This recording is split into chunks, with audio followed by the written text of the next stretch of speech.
శత్రువుని దేవుడు కూకటి వేలతో దేవుడు పెళ్లగించేశాడు. నేను చెబుతున్న సువార్త ఏంటంటే, నీకు దేవుడు ఉంటే, నీకు దైవజనుడు ఉంటే, నువ్వు పరిసరలో ఉంటే, నువ్వు అర్పణలు అర్పిస్తే, నువ్వు క్రమమైన భక్తి చేస్తే, నువ్వు ఆరాధన చేస్తే, నువ్వు ప్రార్థన చేస్తే, నీ శత్రువు ఎంతటి బలవంతుడైనా వాడి మీద నీకు జయం ఇవ్వడమే కాదు, వాడిని వేళ్లతో సహా పెళ్లగించేస్తాడు.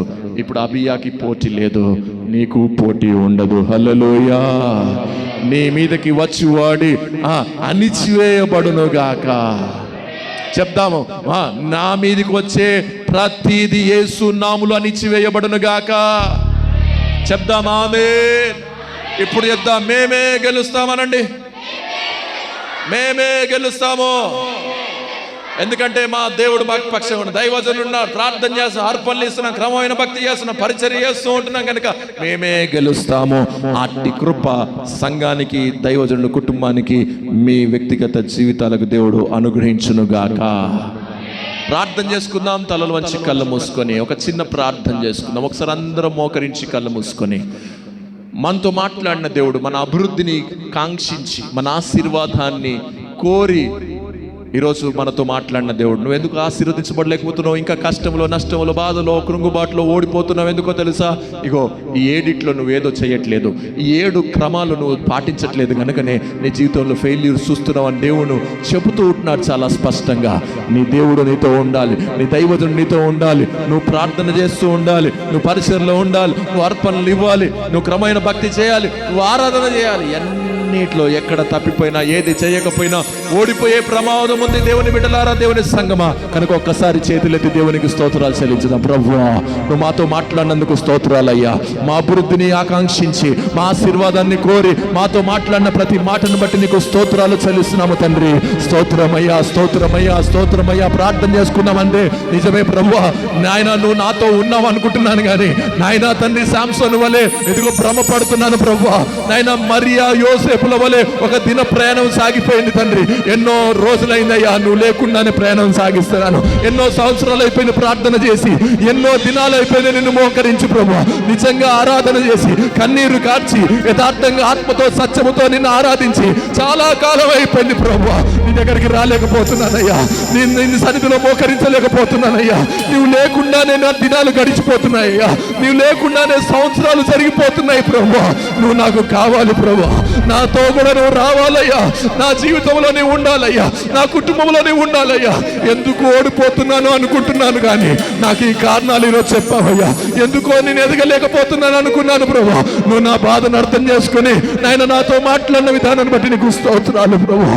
ఈ కృంగుబాటు, ఈ కష్టము, ఈ నష్టము, ఈ వ్యాధులు, ఈ నష్టము తండ్రి నేను ఇదిగో నాయన నువ్వు నా జీవితంలో లేనందుకే నాకు అర్థమైంది ప్రభువా.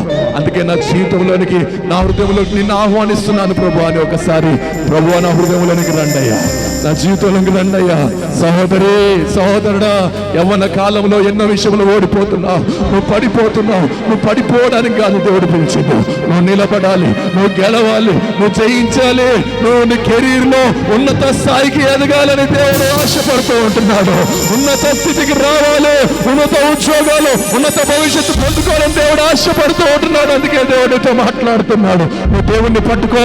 వారు దేవుణ్ణి ఆశ్రయించిన కారణాన వారు గెలిచారు, వారు జయమన్నారు. నువ్వు కూడా ఈ రాత్రి దేవుణ్ణి ఆశ్రయించు. చాలా కాలమైంది కదా ప్రభువా, యేసయ్యా అని పిలిచి చాలా కాలమైంది కదా. ఈ రాత్రి పిలువ, యేసయ్యా, యేసయ్యా రండయ్యా, నా బ్రతుకులోనికి రండయ్యా, నాతో నడవండయ్యా, నా జీవితంలో ఉండండి ప్రభువా. నా హృదయంలో నీవు నివాసం చేసుకో ప్రభువా. నువ్వు లేకుండానే బ్రతుకుతున్నానయ్యా. నువ్వు లేకపోయినా పర్వాలేదు అనుకున్నాను, ధనం ఉంటే చాలు అనుకున్నాను, చదువు ఉంటే చాలు అనుకున్నాను, ఫ్రెండ్స్ ఉంటే చాలు అనుకున్నాను, ఈ లోకం ఉంటే చాలు అనుకున్నాను. కానీ ప్రభువా, ఇదంతా వ్యర్థమే. నువ్వు లేకుండా ఏం సాధించలే, నాకు వేరుగా ఉండి మీరేమి చేయలేరన్నారు.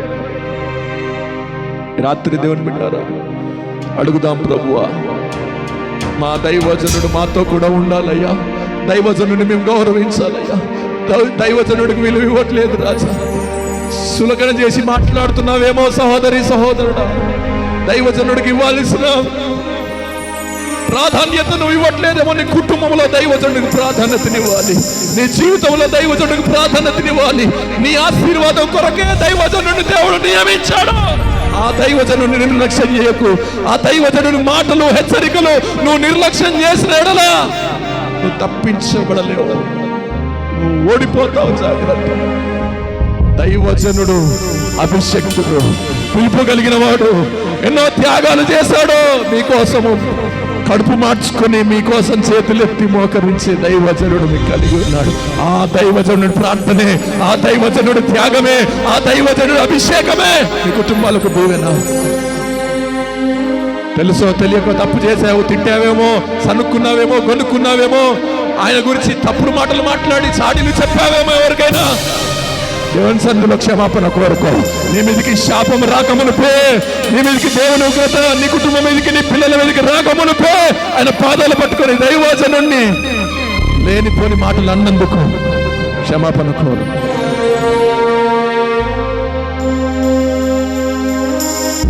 లోకంలో అన్నిటికీ డబ్బు ఇవ్వడానికి డబ్బు ఉంది, జల్సాలు చేయడానికి డబ్బు ఉంది, నువ్వు తిరగడానికి డబ్బు ఉంది, సంతోషంగా బ్రతకడానికి డబ్బు ఉంది, ఇస్తున్నావు. కానీ దేవుని పరిచర్యకు నువ్వు ఇవ్వట్లేదు. నీ అర్పణలు దేవుని మందిరానికి రావట్లేదు, నీ కష్టాతీతం దేవుని మందిరంలోనికి రావట్లేదు, 10వ వంతు దేవుని మందిరంలోనికి రావట్లేదు, ఆయన లెక్కలోకి చేరట్లేదు. ఎప్పటి నుంచైనా క్రమం తప్పకుండా అర్పణలు అర్పించు. నువ్వు హృదయాన్ని అర్పించలేకపోతున్నావు, నీ సమయాన్ని దేవునికి ఇవ్వలేకపోతున్నావు, నీ ధనాన్ని దేవునికి ఇవ్వలేకపోతున్నావు. పరిచర్య చెయ్యి. పరిచర్య చేసేవారు ఉండాలి. పరిచర్య చేస్తే దీవించబడతావు. ఆరాధించాలి, క్రమమైన భక్తి చేయాలి. నీకు నచ్చినప్పుడు, నీకు మెచ్చినప్పుడు కాదు భక్తి చేసేది. దేవుడు మెచ్చే భక్తి ఒక క్రమమైన భక్తి చేయి. ఇష్టానుసారమైన సమయానికి రావడం కాదు, నీకు నచ్చినప్పుడు, నీకు అనుకూలమైనప్పుడు రావడం కాదు. ఒక క్రమం ఉంది మందిరానికి. ఆ క్రమం తప్పకుండా నువ్వు మందిరానికి రావాలి, అప్పుడే దీవించబడతావు. ప్రార్థన, ఆరాధన క్రమంగా చేయాలి. Thank you lord, thank you lord.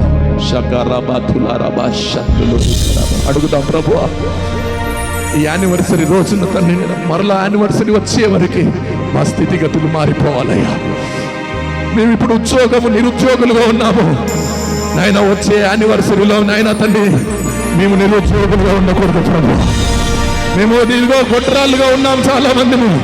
గర్భఫలాలు వచ్చును గాక, మేము ఫలించుదుము గాక, మేము వర్తిల్లుదుము గాక, మా స్థితిగతులు మారిపోవును గాక, మా మీద, మా కుటుంబాల మీద ఉన్న శాపం విర్రగొట్టబడును గాక, మా మీద పనిచేస్తున్న సాతాను శక్తులు, చీకటి శక్తులు కూలిపోవును గాక.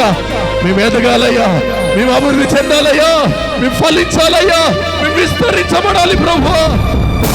ఏదైనా మమ్మల్ని దర్శించండి, బలపరచండి, అభిషేకించండి. నీ కృప మాకు కావాలి, నీ కృప మాకు కావాలయ్యా.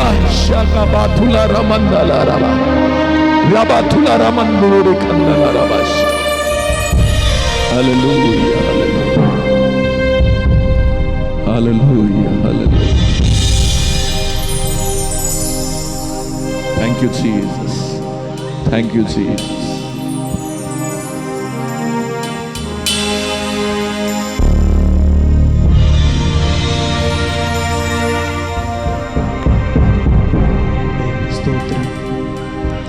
పరిశుద్ధుడైన మా ప్రియ పరలోకపు తండ్రి, నీ వాక్యం విన్న ప్రతి బిడ్డలను మీరు దర్శించడానికి ఆయనకు వందనాలు చెల్లిస్తున్నాను. ఇదిగో నీ మాటలు విన్న ప్రతి బిడ్డలను కూడా నా ప్రభు నీ ఆత్మచేత నింపమని ప్రార్థన చేస్తూ ఉన్నాం నా ప్రభు. అయ్యా నీకే వందనాలు. స్తోత్రం, స్తోత్రం, స్తోత్రం తండ్రి. అవును ప్రభు, ఎందరైతే ఇక 7 అంశములను ఫాలోఅప్ చేస్తుంటున్నారు, ఆ బిడ్డల కుటుంబాలను అంచెలంచెలుగా మీరు దీవించబోతున్నాను. ఇదిగో ఈ ప్రార్థన కలిగిన బిడ్డలందరికీ కూడా నా తండ్రి ఒక విజయాన్ని పొందుకున్న భాగ్యం మాకు బిడ్డలు దయచేయడానికి కృప చూపించమని ప్రార్థన చేస్తున్నాం. దేవానికి స్తోత్రం, స్తోత్రం నా తండ్రి.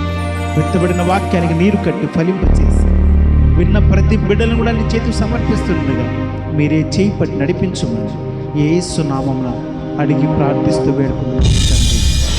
ఆమేన్, ఆమేన్.